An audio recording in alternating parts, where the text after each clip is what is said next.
May we all be seated.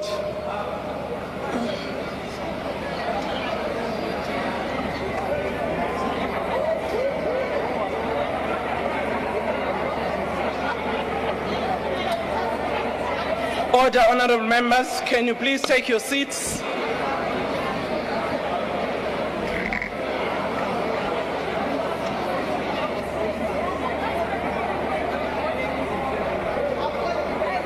Order.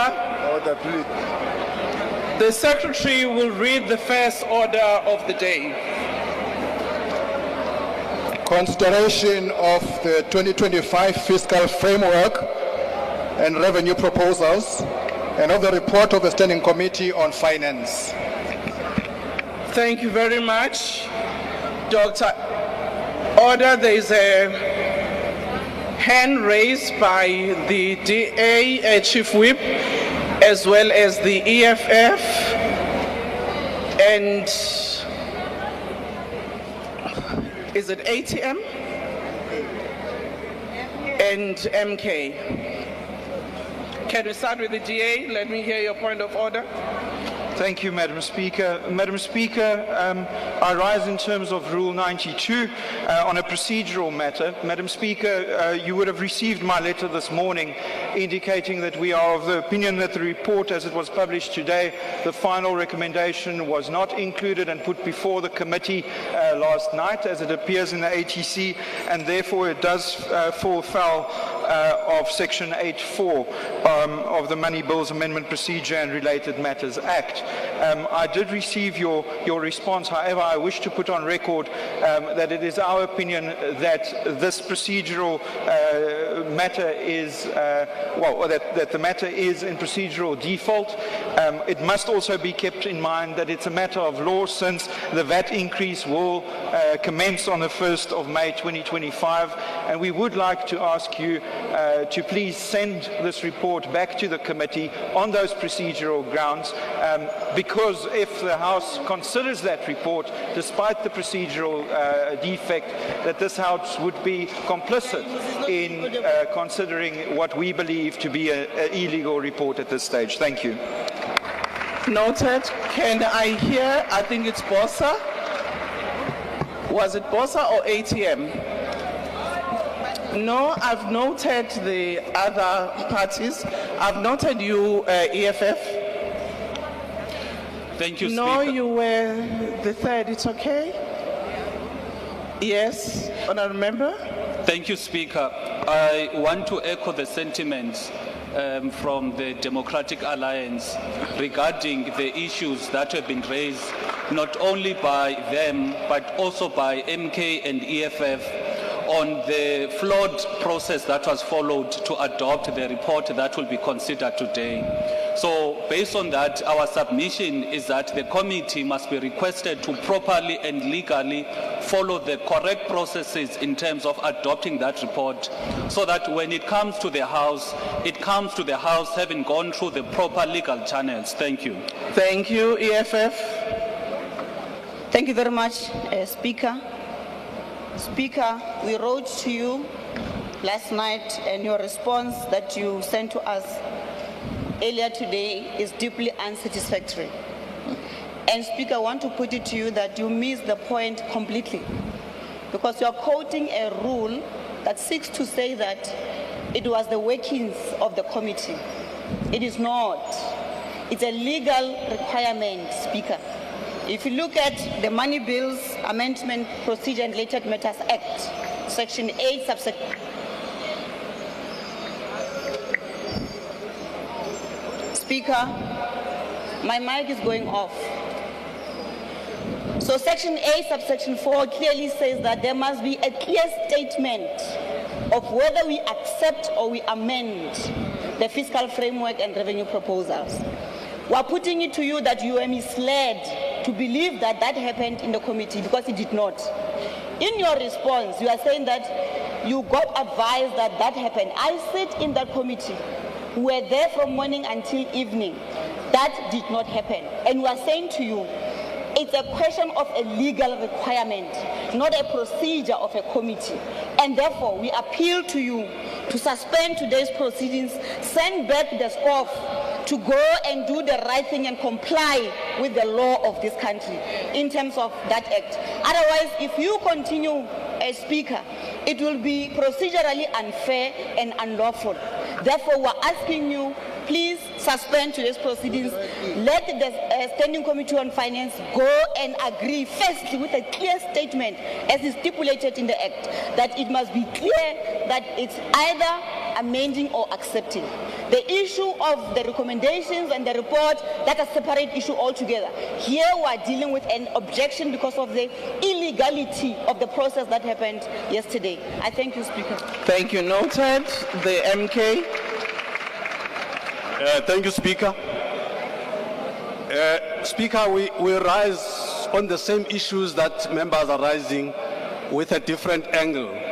And the angle we are rising on for us on a procedural matter in terms of the monies bill is that in the monies bill that we're dealing with here today, the Money Bills Amendment Procedure and Related Matters Act, that act does not make provision for conditional acceptance.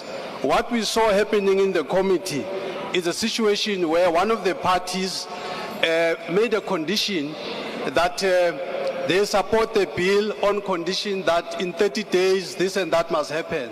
So we're saying, Speaker, that's procedurally flawed. There is nothing in that law that allows for conditional acceptance. So to bring a report here with a conditional acceptance is to bring a legally flawed report. Secondly, Speaker, in terms of the law, there is no latitude to reject the report.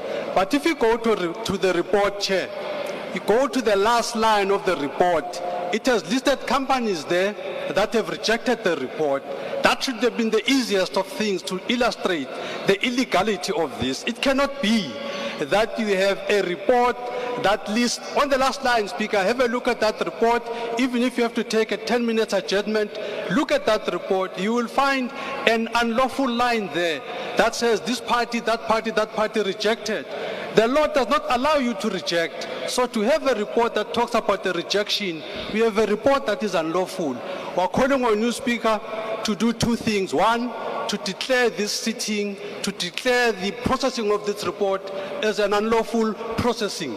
And we're calling on your conscience, Speaker, to say you cannot lead an unlawful process. So we're calling on you to, and if you differ with that, Speaker, we're asking that you put this matter on the vote, and as you do, we allow us to vote individually if you differ with the fact of declaring this an unlawful processing of the report. Thank you very much. Thank you very much. Honorable members, I have noted all the hands that have been raised in respect of this matter. Honorable members, as we know, the passage of the fiscal framework and the budget are determined by the Money Bills and Related Matters Act of 2009. In the case of the fiscal framework, Section 8 of the Act prescribes that the Standing Committee must consider the fiscal framework within certain parameters. Moreover, in terms of its report, Section 8, subsection 4 of the Act states that, I quote, the report must include a clear statement accepting or amending the fiscal framework, close quote. The dispute is whether, in the process of concluding the report, the question to accept the fiscal framework was duly considered by the committee. Honorable members, the Act does not determine the specific details of the decision-making process within the committee. The rules of the House do, however, provide some guidance. Assembly Rule 232 provides that the committee must perform the function and exercise the power specified in the Act, as well as those listed in Rule 227. The committee can also exercise the power specified in Rule 167, except insofar as any of these provisions are inconsistent with the provisions of the Act. Rule 167, subsection F, in turn adds that a committee may determine its own working arrangements. I am advised that the draft report was formally adopted in the Standing Committee. The report before the House states the following on page 35, which I think has been quoted by Honorable Manye. I quote, "Having considered the 2025 fiscal framework and revenue proposal, the Standing Committee on Finance accept the 2025 fiscal framework and revenue proposal," close quote. On the basis of the report and advice received, I'm not convinced that the committee contravened the law or the rules when finalizing its report. Consequently, there is no legal impediment preventing this House today to proceed with its business. Honorable members, order.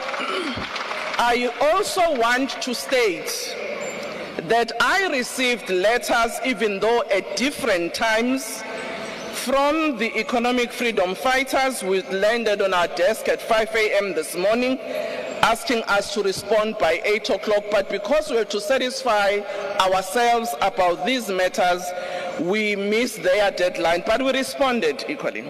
We also received subsequently the letter of the Democratic Alliance, which again we responded to it, and the letter from Umkhonto weSizwe Party, which again we responded to them on the matters that again they've just raised in this House for all of you to appreciate it, including even what was my response to those parties.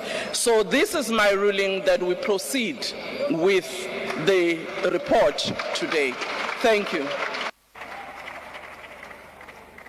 Honorable Manye, an honorable member of the EFF. Chairperson, I know how the rules work in terms of if one is not happy with the ruling. The issue I want to raise, Chair, is a different one. That purely based on facts, you say you've been advised. I want to put it to you, Madam Speaker, that you were improperly advised. The meeting ended around 6 o'clock. We can show evidence that the report was distributed at 7:30 at night. So it cannot be, the two can't work together. You can't have a meeting finishing at 6 and have a report circulated at 7:30. Clearly the report was done after the meeting, and therefore the procedures were not followed. So to be advised that everything was done, you were misled, Speaker. You've taken a decision based on the wrong information. We ask you to adjourn the House for 10 minutes and get the facts right. Honorable Manye, thank you very much. I've noted your concern, but you must also appreciate that when committees sit, you do have the staff of Parliament, all of whom were consulted in responding to your letters. Honorable member of the EFF. Thank you, Speaker. Speaker, it's very painful that we have to repeat again and again the things we said in the committee. And even in the committee, we repeated many times, and the chairperson refused to follow what the law says. Now we come here, I'm going to read the act, what it says, Madam Speaker, because what you are quoting for is the procedure of the committee. But here is the act that guides what needs to happen once we've got the fiscal framework. Speaker, let me refer you to Section 8. Honorable members, let's allow the member the privilege to quote the act which all of you have.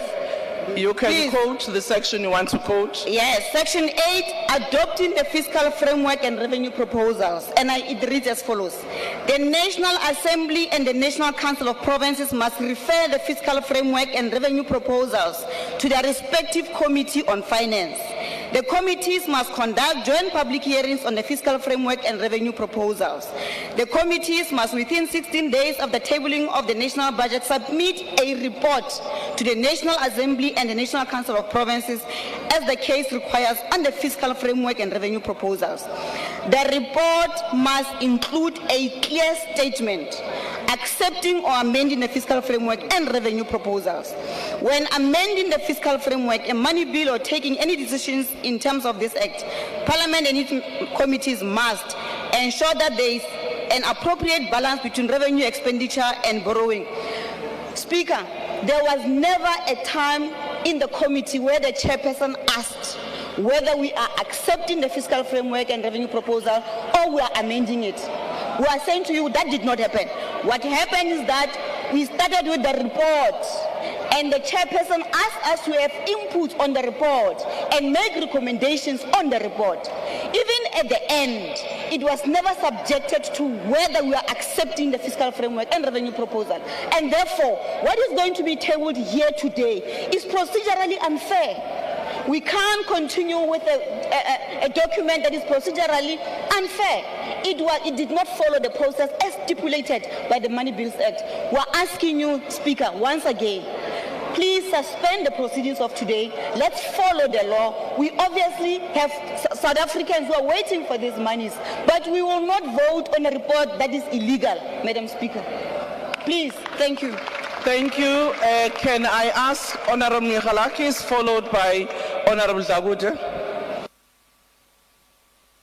Thank you very much for the response, Madam Speaker. Madam Speaker, Rule 167 still requires the committee to fulfill its functions within the ambit of the law and the determinations of the law. The fact of the matter is that the members of the committee yesterday frequently asked for updated versions of the report as they were going through it. And the fact is that the final version of the report as it appears in the ATC was never presented and voted on by those members as a final step. That is a procedural irregularity. I respect your right to make the determination and the ruling, but I do have to stress, Madam Speaker, that there is a serious procedural defect in this, and we do stand a risk as a House to be part of that procedural irregularity if this vote does not get postponed today. So I would like to ask you to please take Rule 167 into consideration, as well as the facts that we've put before you this afternoon, that the procedure was not followed according to the law. Thank you. Thank you, Honorable Zagude. Thank you very much, Honorable Speaker.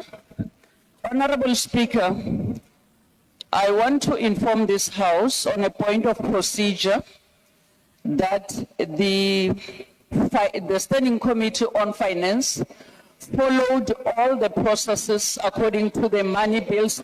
I didn't howl at you when you speak. Chair. Point of order, Chair. Order, honorable members, can we allow Point of order, Chair. Honorables Tambo? Can we order? Honorable member, I will take a point of order, but I've given a member an opportunity. This is a mistruth. She can't make a reflection of a committee she doesn't sit on. What is she reflecting on? Honorable She's member. reflecting on an ATC that is irregular, unlawful, adopted, unprocedurally. Honorable, She's telling us.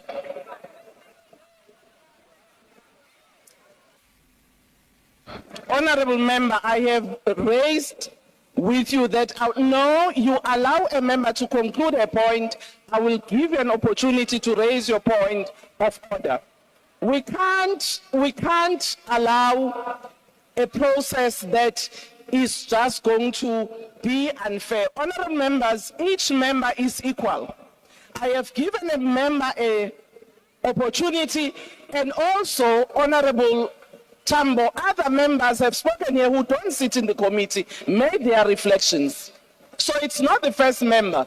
Other chief whips here, some of them don't sit in that committee, and they've spoken, they've made their reflections. So you can put your hand down, I will come to you. So can you please allow me to chair the session? Honorable Zagude. Thank you very much, Honorable Speaker. Like I was saying, the Portfolio Committee, according to the report that we got, followed all the processes according to the money bills and also the rules of Parliament. We were then informed in the Chief Whip's Forum this morning by the EFF and also the MK that the sitting today is illegal and they are going to court if this sitting is not postponed. So we indicated to them that as the ANC, we are going to the sitting, and those who feels that the sitting is illegal, they shouldn't attend, because by mere of their attendance in this house now, it means they agree with the processes and also they are legitimizing the sitting. Thank you very much. Thank you, Honorable Tambo. Order, honorable members. Honorable Tambo, what's your point of Thank order? you very much, Chairperson. I think the first point of departure that we must state that although members of parliament should all be allowed to make reflections and contributions in parliament, it should be labeled and categorized as incorrect to reflect on the procedure of a meeting you did not attend, and base your reflection on a report that is currently being contested in the House. The reflection on procedural processes that happened in the committee being made by Honorable Jagute is based on a report that we are currently debating whether it's valid or not. So her submission is invalid. Second to that, because we are saying that we can take this report to court, we must correct you on the timeline of when we sent you the letter. We didn't send you a letter at 5 a.m. this morning. It was sent to your office last night after we received this irregular report that did not contain the amendments we as members of parliament put into the report while we were in the committee. So the letter we sent to you was based on the fact that we received a final report that did not reflect recommendations and amendments that we stated in the committee, that had, in hindsight and in retrospect, a clause that accepts the fiscal framework of 2025 and revenue proposals, whereas we never deliberated on that in the committee. So please, let's refrain from reflecting on procedural occurrences in the committee when we were not there, and let us allow members of the committee who were there, who witnessed procedural errors. 3 political parties have raised that here today. Let's allow them to be the ones who guide those reflections and advise you. You are advised by people who manipulated a report. It's unlawful, it's illegal, and we must allow this house to conclude now. Thank you. Well, thank you, honorable members. I do think I must reflect, as I've said earlier. Each letter I receive from a party, from a member of this house, I do read and consider it. I do get advice in terms of the rules, in terms of the procedure, before I satisfy myself and respond, which I did.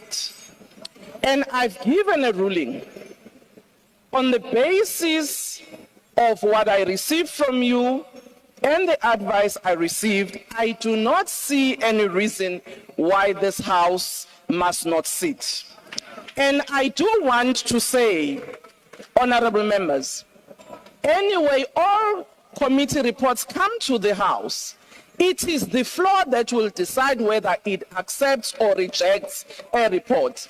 And all of you, as you will be participating in the debate, you can decide that